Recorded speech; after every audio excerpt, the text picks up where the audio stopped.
Good morning students. हम लोग बात कर रहे थे वर्क, पावर एंड एनर्जी की। तो आपको वर्क और एनर्जी के बारे में बताया था कि वर्क क्या होता है और एनर्जी क्या होता है। आज हम बात करेंगे कि ऊर्जा संरक्षण का नियम क्या है, कंजर्वेशन ऑफ एनर्जी, ऊर्जा संरक्षण का नियम। ठीक है, कंजर्वेशन ऑफ एनर्जी। ऊर्जा मैंने बताया कि काम करने की क्षमता को, कार्य करने की क्षमता को ऊर्जा कहते हैं। तो अगर ऊर्जा संरक्षण की बात करें तो ऊर्जा संरक्षण क्या है कि ऊर्जा को ना तो नष्ट किया जा सकता है और ना ही उत्पन्न किया जा सकता है। ठीक है, उसे एक रूप से दूसरे रूप में परिवर्तित किया जा सकता है। ऊर्जा को क्या कर सकते हैं, ऊर्जा को ना तो हम डिस्ट्रॉय कर सकते हैं ना ही प्रोड्यूस कर सकते हैं, केवल ट्रांसफर कर सकते हैं एक फॉर्म से दूसरे फॉर्म में। ठीक है, ऊर्जा को क्या कर सकते हैं, ऊर्जा को ना तो हम डिस्ट्रॉय कर सकते हैं ना ही प्रोड्यूस कर सकते हैं, उसे ट्रांसफर कर सकते हैं एक फॉर्म से दूसरे फॉर्म में। एक फॉर्म में एनर्जी है, जैसे हमने ध्वनि ऊर्जा को किस में ट्रांसफर कर दिया, थर्मल एनर्जी यानी ऊष्मीय ऊर्जा में परिवर्तित कर दिया। ठीक है, तो ऐसे बहुत सी प्रकार की एनर्जी है जिसको हम लोग क्या कर देते हैं, हम लोग इलेक्ट्रिक एनर्जी को मैकेनिकल एनर्जी में कन्वर्ट कर देते हैं, मैकेनिकल एनर्जी को इलेक्ट्रिकल एनर्जी में कन्वर्ट कर देते हैं। देखिए बैटरी लगी होती है, क्या होती है, मोटरसाइकिल में क्या लगी होती है, बैटरी आपके लगी होती है। वो क्या करता है, वो उसे इलेक्ट्रिसिटी देता है। इलेक्ट्रिसिटी मैकेनिकल एनर्जी को क्या करता है, इलेक्ट्रिसिटी कंजर्व कर लेता है। इलेक्ट्रिसिटी से हम लोग उसको जो है मैकेनिकल एनर्जी को किसमें कन्वर्ट कर लेते हैं, इलेक्ट्रिकल एनर्जी। तो कन्वर्ट कर सकते हैं, उसे नष्ट नहीं कर सकते। तो ऊर्जा संरक्षण का नियम क्या कहता है कि ऊर्जा को ना तो हम उत्पन्न कर सकते हैं और ना ही नष्ट कर सकते हैं, उसे एक रूप से दूसरे रूप में परिवर्तित कर सकते हैं। इसे ऊर्जा संरक्षण का नियम भी कहते हैं, यानी ऊर्जा संरक्षित रहती है। अब इस बात को प्रूफ करते हैं कि कैसे जो है ऊर्जा को संरक्षित रहती है। तो यांत्रिक ऊर्जा का संरक्षण, कंजर्वेशन ऑफ मैकेनिकल एनर्जी।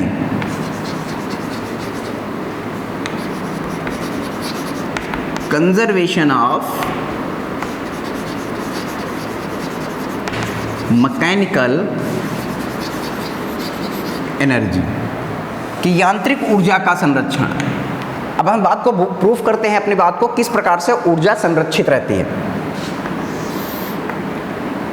मान लीजिए कि एक बॉल है, हम यहाँ से ड्रॉप करते हैं जिसकी हाइट है h मीटर हाइट से एक बॉल ड्रॉप करते हैं। इसके अलग अलग पोजीशंस पे, ये पोजीशन A, ये पोजीशन B और ये पोजीशन C, अलग अलग पोजीशन पे हम लोग इसकी टोटल एनर्जी को चेक करेंगे और देखेंगे टोटल एनर्जी हमारी क्या निकल करके आती है। Point A, point B, point C।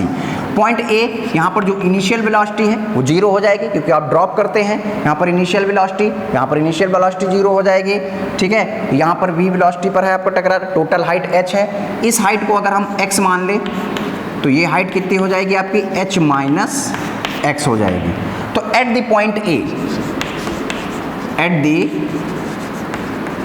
Point A, अगर पॉइंट A पर चेक किया जाए तो अगर हम निकालें काइनेटिक एनर्जी तो हाफ mv² होता है। यहाँ पर कितनी हो जाएगी काइनेटिक एनर्जी, 0 हो जाएगी। क्यों, क्योंकि आप इनिशियल वेलोसिटी यहाँ पर 0 है, इनिशियल वेलोसिटी 0 है तो काइनेटिक एनर्जी 0 हो जाएगी। अगर हम पोटेंशियल एनर्जी की बात करें तो पोटेंशियल एनर्जी क्या हो जाएगी, सीधे सीधे mgh, m मास का कोई पार्टिकल आप गिरा रहे बॉडी का, तो यहाँ पर mgh हो जाएगा। तो टोटल एनर्जी अगर बात करें,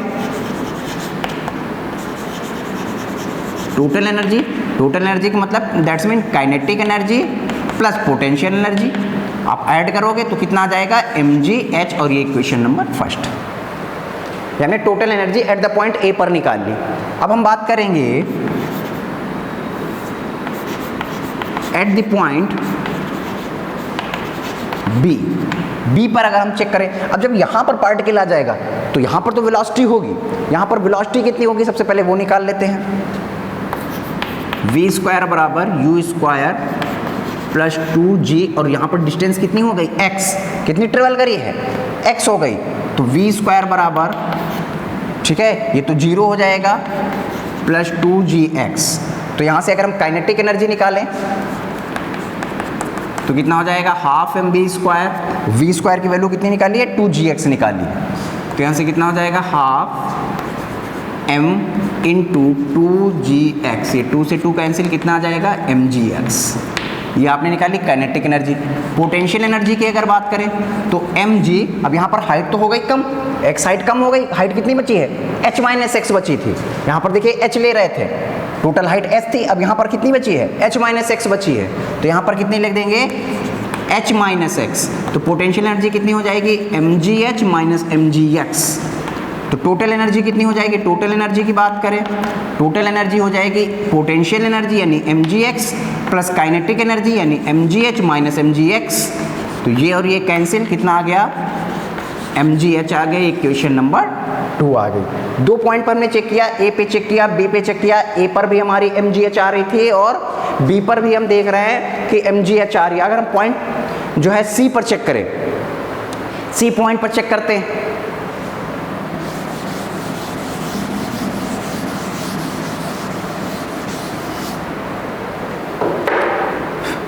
एट द पॉइंट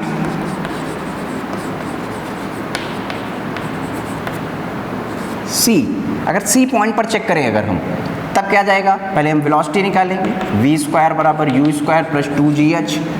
अब इनिशियल वेलोसिटी तो 0 थी और हाइट टोटल h 2gh आ गया, तो काइनेटिक एनर्जी आपकी कितनी हो जाएगी, half M V square. V square की वैल्यू आपने पुट कर दी हाफ एम इंटू 2gh, ये कैंसिल कितना आ गया, mgh। अगर हम पोटेंशियल एनर्जी की बात करें तो पोटेंशियल एनर्जी mg इंटू 0, क्योंकि अब यहाँ पर हाइट तो बची नहीं, हाइट हो गई 0, तो यहाँ पर हो गया 0, तो ये कितना हो जाएगा 0। टोटल एनर्जी की बात करें, टोटल एनर्जी की अगर हम बात करें तो कितना हो जाएगा mgh प्लस 0 यानी mgh। तो समीकरण 1, 2 और 3 से स्पष्ट है कि हमारी जो एनर्जी है किसी भी पॉइंट पर हम चेक करें वो क्या रहती है, कंजर्व रहती है। चाहे हम जिस पॉइंट पर चेक करें, चाहे इक्वेशन 1 और 2, 3 से स्पष्ट है कि हमारी यांत्रिक ऊर्जा क्या रहती है, कंजर्व रहती है, कंजर्वेशन ऑफ मैकेनिकल एनर्जी। तो हम देख रहे थे कि हम किसी भी पॉइंट पर चेक करें हमारी एनर्जी क्या रहती है, कंजर्व रहती है। क्लियर। अब हम बात करें पावर की। लेसन का नाम क्या है, वर्क, पावर एंड एनर्जी। तो हम वर्क की बात कर चुके हैं, एनर्जी की बात कर चुके हैं।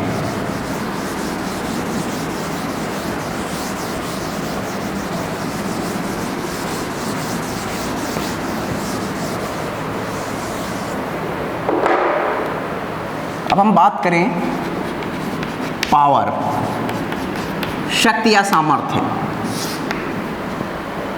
कार्य करने की क्षमता को एनर्जी कहते हैं और कार्य करने की दर को, rate of change of work, rate of change of work is called power, rate of change of work. और जहां पर रेट की बात कर देते हैं, जहां पर ये शब्द आ जाता है रेट या दर, आपने देखा होगा जहां पर ये रेट ऑफ चेंज ऑफ या दर की बात कर देते हैं तो वहां पर हम लोग क्या करते हैं, टाइम से डिवाइड कर देते हैं। हमने कहा कि rate of change of velocity is called acceleration and rate of change of work is called power.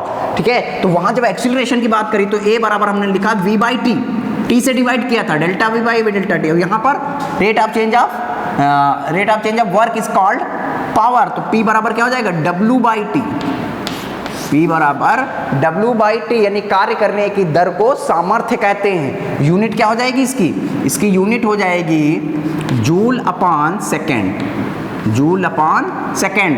ठीक है, ये इसकी यूनिट हो गई। और या इसको हम वाट भी कहते हैं, पावर को काहे में लेते हैं, पावर की यूनिट वाट भी होती है, तो इसकी यूनिट वाट भी हो जाएगी। अब यदि हम इसकी डायमेंशन की बात करें, डायमेंशन क्या हो जाएगी, तो वर्क के ml2t माइनस 2 अपॉन टी, तो इसकी क्या हो जाएगी ml2t माइनस 3। ये इसकी क्या निकाल दी, ये इसकी हमने यूनिट निकाल दी, डायमेंशन निकाल दी, और ये इसकी यूनिट हो गई वाट। इसकी एक यूनिट होती है हॉर्स पावर।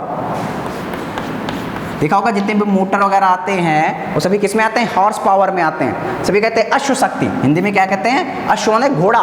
ठीक है, तो ये हॉर्स पावर, जो एक हॉर्स पावर होता है वो 746 वाट के बराबर होता है। एक हॉर्स पावर किसके बराबर होता है, 746 वाट के बराबर होती है। ये इसकी यूनिट है, किसकी यूनिट है, पावर की। एक पावर की यूनिट है, बड़ी यूनिट है, इसे हम लोग हॉर्स पावर कहते हैं। हॉर्स पावर कितने वाट के बराबर होता है, एक नंबर में बहुत ज़्यादा क्वेश्चन पूछा आता है कि एक हॉर्स पावर, कंपटीशन लेवल में भी कभी कभी आ जाता है कि एक हॉर्स पावर कितने वाट के बराबर होता है, तो 746 वाट के बराबर होता है। ये तो हमने बात कर दी पावर की। अगर यहाँ से और भी फार्मूले बनाना चाहें किस तरह से,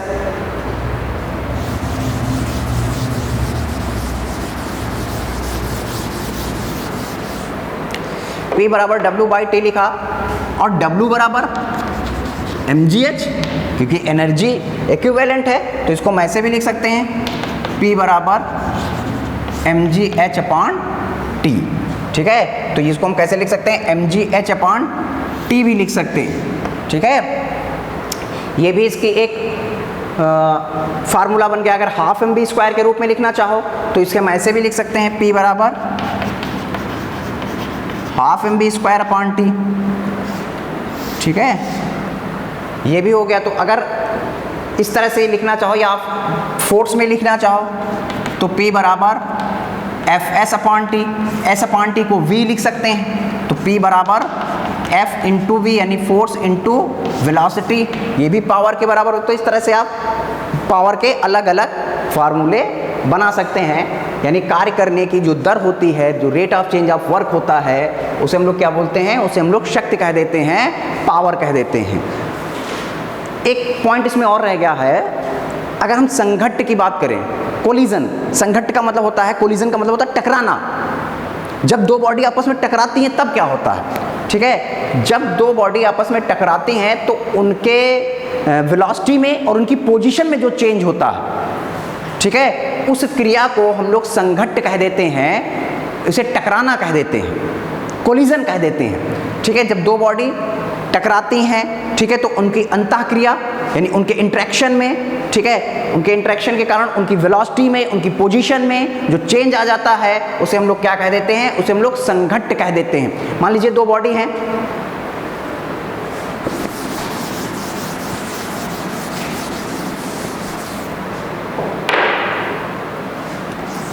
इसका मास m1 और ये u1 वेग से जा रहा था, इसका मास m2, ये u2 वेग से जा रहा था और जा करके इसने इसमें ठोक दिया। ठीक है, ये कोलाइड कर गया, टकरा गया इसमें। अब जब टकरा गया तो टकराने के बाद इसका वेग आफ्टर कोलिजन इसका वेग हो गया v1 और इसका वेग हो गया v2। इनके पोजीशन में चेंज आ गया, मान लीजिए ब्रेक नहीं हुए, टूटे नहीं, लेकिन इनके पोजीशन में ब्रेक जो है चेंज आ गया, तो होता क्या है, इनका जो है मोमेंटम वो कंजर्व रहता है। मोमेंटम क्या रहता है, कंजर्व रहता है, यानी उनका जो संवेग होता है वो संरक्षित रहेगा। तो बिफोर कोलिजन, आफ्टर कोलिजन, ठीक है,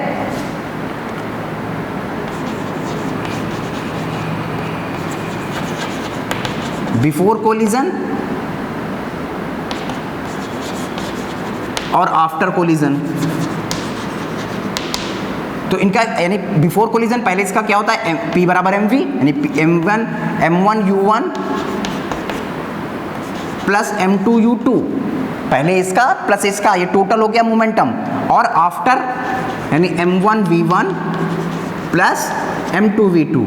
तो ये आपका एक फार्मूला बन गया कि m1 u1 plus m2 u2 बराबर m1 v1। इसे संवेग संरक्षण भी कहते हैं, कंजर्वेट, जो कंजर्वेशन ऑफ मोमेंटम, ठीक है, कंजर्वेशन ऑफ मोमेंटम भी कहलाता है। यानी ये संघट्ट क्या होता है, जब दो बॉडी आपस में टकराते हैं तो उनके टकराने से इंटरेक्शन में, उसकी अंतःक्रिया में जो उसके वेग और परिमाण में मात्रात्मक परिवर्तन हो जाता है, जो चेंज आ जाता है, उसे हम लोग क्या कहते हैं, कोलिजन कह देते हैं। और कोलिजन में क्या होता है, उसका मोमेंटम कंजर्व रहता है, यानी बिफोर कोलिजन, आफ्टर कोलिजन। ये हो गया m1 v1 plus m2 u2 बराबर m1 v1 plus m2 u2।